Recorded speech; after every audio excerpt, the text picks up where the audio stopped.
a questão do workshop, cara, ele tinha também aquele lance de você estar vendo o artista, o instrumentista de perto pela primeira vez. Eu acho que a internet quebrou essa barreira, né? Você vê o cara todo dia, pô. Sim. Nos stories, no vídeo que ele coloca. Então, o glamour que as pessoas tinham em ver o cara pessoalmente, eu acho que a internet, de certa forma, foi minando isso. Também. Eu acho que, na verdade, assim, o valor das coisas e a forma como as pessoas consomem as coisas hoje foram mudando muito, né? Que a gente está falando, assim, eu enxergo dessa forma, assim, o impacto de você estar dentro de um show de rock, você está escutando um negócio alto, isso é outra coisa. Então, cada vez mais, tá todo mundo fechado dentro do seu cubículo, né? O cara que toca muito hoje está fechado dentro do quartinho dele. Então, quer dizer, a gente está vivendo realmente um momento de transformação muito grande, mas eu acho que ainda tem essa... Eu acho que quando o cara tem essa questão do impacto, eu acho que isso aí é muito válido. Tanto que quando eu vou tocar, sem querer falar besteira de falar, puta, eu preciso tocar alto, mas eu acho que quando a gente vai tocar, realmente a gente tem que botar o som com pressão, justamente para a pressão emociona as pessoas, né? E eu, quando eu vou tocar, quem me acompanha há muitos anos e sente isso já há muito tempo, todas as notas, quando eu vou tocar, elas são muito intensas, assim, eu empurro tudo no instrumento, e realmente é para isso, para ter essa pressão de tocar as pessoas de uma forma realmente, você não simplesmente pegar lá e jogar um monte de nota. Sim. Na verdade, que tentar criar um caminho que você entrega uma intensidade e cria uma conexão com quem está assistindo você, né? E esse teu caminho do workshop, né, cara? A gente estava falando que você não fez a escolha de ir para uma outra faculdade, nem cogitou, ficou um tempo trabalhando ali na loja e levando a carreira de músico profissional, né? E lembrando que eu estudei com o Mozart Mello, que é quase uma faculdade. Estudou quantos anos com ele? 4 anos. Legal, legal. Tem mais algum outro professor que você queria citar aqui? O Ulisses Rocha. Ulisses Rocha. Eu estudei pouco tempo com o polaco. Tem o Marcelo Araújo, que foi um cara importante na minha formação nesse começo da parte do rock and roll, do heavy metal, que é um guitarrista bacana também. E nessa época, você já estava fazendo alguma coisa em revista especializada? Então, exatamente. Quando eu comecei a aparecer nesse círculo que eu comentei na época, Expo Mil, essas coisas, eu comecei a escrever para cover guitarra, fazer colunas também para guitar player ao longo do tempo. Começaram a sair as matérias, né? Depois, futuramente, aconteceram até de acontecer de capa de revista. Então, foi capa da Guitar Load, tem uma revista de gravação, que era Como Gravar Seu Primeiro CD, que era só sobre produção musical, e eu fui capa dessa revista também. Entendi. Então teve uns momentos também de desenvolver essas outras coisas aí, que também muita gente lembra por causa das revistas.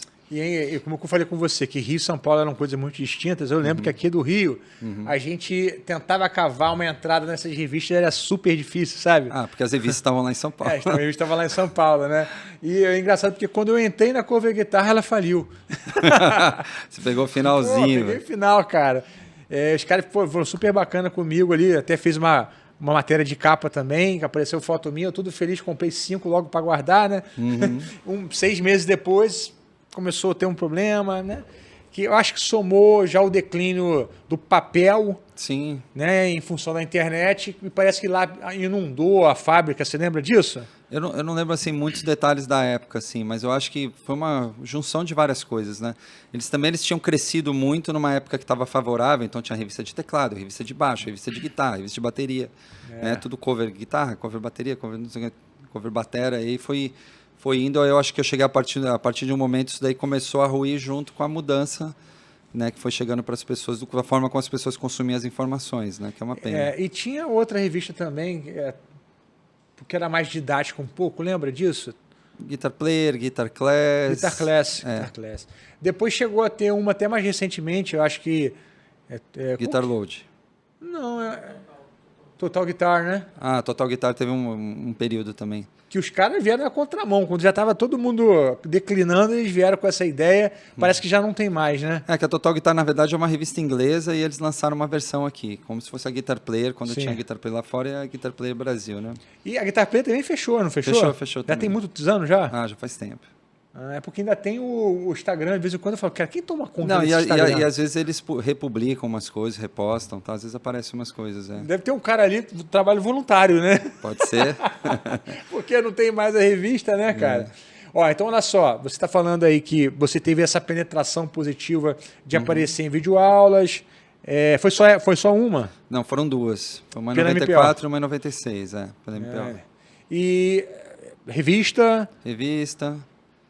E aí teve o período aí, falando desse começo, que teve a história de eu ir para os Estados Unidos também, para Nova Orleans, que eu conheci um pessoal que estava tocando em São Paulo no Bourbon Street, né? E aí sabe aquele amigo que tudo que o cara fala acontece? Eu fui com um amigo nesse show, porque a gente tinha conhecido o baixista, inclusive que ele passou na loja do meu pai, que ele comprou um baixo de luthier lá. E eu levei uma videoaula pro cara nesse dia, foi engraçado, né? E aí entreguei lá pro cara, e aí a gente assistiu no som, baita som, né, cara? Funk, soul, de Nova Orleans, misturado um pouco de gospel, assim, baita som. Aí o cara falou, já pensou, cara, se esse pessoal te chamasse pra dar uma canja? Eu falei, legal, hein? Aí, já pensou se você fosse tocar com os caras? Pô, legal. Já pensou se os caras te chamassem para ir para os Estados Unidos? Porra, muito legal. Tudo que o cara falou aconteceu. Então, profeta. Então foi assim, foi uma coisa engraçada. Entreguei a videoaula pro cara, aí eu fiquei um pouco amigo do cara. Tinha um show do Celso Pixinga na segunda-feira no Sesc Paulista. Eu chamei o cara é gringo, né? E o cara é gringo, é um cara lá de Nova Orleans, chama Tony Gullidge. E aí o cara foi comigo no show, a gente depois foi comer numa loja num praça de alimentação num shopping. Aí o cara falou, vi sua videoaula lá, não sei o que. O cara deu um jeito de assistir na época. Falou, vai lá amanhã fazer um som com a gente na passagem de som. E eu tinha muitas convenções na parte musical, tinha muita dobra, muita frase. E naquela época eu tinha um Steve Morse cover, eu era moleque, na memória estava insana, assim, de pegar as frases e conseguir decorar muita coisa em pouco tempo. E o cara foi passando muita coisa para mim, né? E aí eu fui pegando todas aquelas frases, e o cara falou, vem tocar à noite. Eu falei, beleza, pô, já tava, né? Garotão, né? Feliz e tal. Quando chegou a noite, na hora de eu entrar no palco, eu falei pro cara, que horas que eu entro? O cara falou, não, você entra agora, já vai fazer tudo. E aí, aquela coisa já de você se ligar no tom, ver o negócio, escutar como é funk, te dá uma liberdade de você tocar mais solto, você tem a obrigação de fazer acordes, muita coisa, você vai criar patterns, ritmos, vai fazer muita coisa abafada. E aí, nisso, eu fiz 8 shows com os caras. Pô, que legal. Sem ter aprendido as músicas previamente. E ainda lembrando dessas convenções, das coisas. E aí, depois, o cara fez o convite para mim. Ele falou, não, eu moro lá, tem uma casa com espaço, vai para lá, pra gente... Eu preciso de um cara versátil, porque os caras tocavam muito bem essas coisas que são deles, mas eles não tinham um solo de rock tão bom, porque o cara que toca muito groove não tocava bem os solos. Entendi. Aí o cara, vamos lá pra gente fazer. E aí eu fui viver essa experiência de ir para fora, de tocar em festivais como o Jazz Fest lá de Nova Orleans, Jazz Heritage Festival, que é um dos maiores festivais de jazz dos Estados Unidos, ou o Blues Cruise, que é um festival de blues no navio também, que é gigante. Tudo nessa época? Tudo nessa época. Então fiz muitas coisas como garoto, numa época que não tinha internet, né, que tudo era super difícil, ficar longe de casa era difícil, comunicação, né, telefone era um negócio caríssimo. Você ficou na casa do cara? Fiquei na casa do cara. Pô, 6 meses? É difícil, né?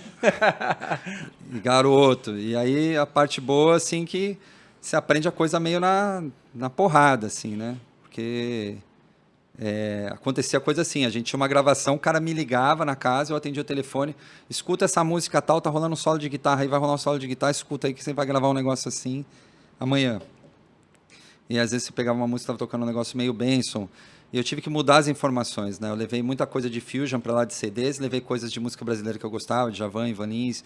Só que chegava lá, eu tinha que desconectar de tudo aquilo lá para aprender a linguagem do negócio, que era o funk, que era o blues, que era o jazz, que era o soul. Então, de trabalhar de uma outra forma, né? Então, foi um desafio muito importante. Aquilo foi, na verdade, a grande semente que depois, tudo que veio do meu trabalho como sideman, as coisas que vieram futuras, vieram todas calcadas, baseadas em cima disso.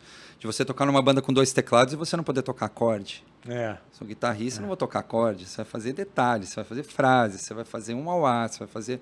O pessoal fala que eu fala muito pica-pau lá em São Paulo, né? Que você vai fazer. Aqui também fala. Então... Não, porque às vezes essa questão de se posicionar numa banda que tem tanta coisa acontecendo e você fazer muito pouco, dá a impressão que você tô recebendo para fazer muito pouco. Tá meio estranho isso aqui, né? Tem que fazer mais para contribuir para a banda, mas às vezes não fazer é melhor, né? Não, e às vezes essa coisa do garoto, né? De você realmente ter essa coisa de você não tá acostumado a respeitar o silêncio. Então foi um momento muito bom, assim, de ir sacando as coisas, porque não era só tocar, era ir ver as pessoas tocarem. E aí você vai realmente começando a entender como é que funciona, onde que você coloca, qual é o caminho, que a sua relação rítmica tem muito mais a ver com a batera do que com o resto. Então, por exemplo, eu toco muito com batera. E a coisa de tocar para trás, que tem tudo a ver com swing, com a forma de tocar esse tipo de som. Então foram coisas que foram assim que eu fui desenvolvendo e não tem nada melhor do que você viver o negócio. Sim. Isso aí na prática é isso, né? Então aí começa a aparecer outras percepções. Então quando apareceu um trabalho, por exemplo, que nem o primeiro grande trabalho que eu peguei estruturado, que foi a Vanessa Camargo, que já tinha Pro Tools, tinha um monte de coisa acontecendo, as coisas todas escritas. Então às vezes tinha 4 partes de guitarra numa música que eu tinha que fazer em momentos diferentes, com timbres diferentes. Então, aí eu adequei o quê? Quando eu cheguei lá, eu já estava pronto para tocar no volume certo, para usar a linguagem certa, onde tinha que tocar, da forma certa. Então, a música tem muito disso, né? Você vai se preparando sem saber para assumir determinados postos no futuro que fazem muito bem. Obrigado por ter assistido a esse corte do Starling Cast. Você pode assistir o episódio completo aqui na descrição do vídeo.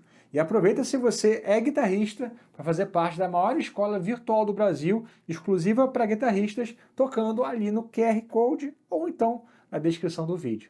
Te aguardo lá.